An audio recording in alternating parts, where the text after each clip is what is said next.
Alright, today we're going to take this piece of timber and turn it into a smartphone charging station. What we'd like to do is use the router, the sander and your cordless drill.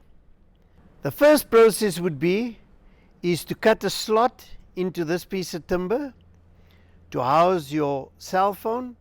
Thereafter we will drill a hole through the bottom to house your charging cable, and we would run a slot down the back so that your cable can be hidden.